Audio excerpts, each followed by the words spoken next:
জানি আমরা কি ক্ষতি করছি, কিন্তু এরা অন্ধ হয়ে গেছে টাকার কাছে, এরা অন্ধ হয়ে গেছে গদির কাছে, এরা অন্ধ হয়ে গেছে নেতৃত্বর কাছে।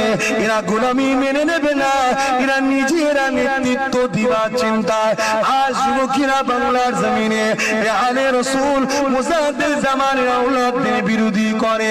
এই যুবকেরা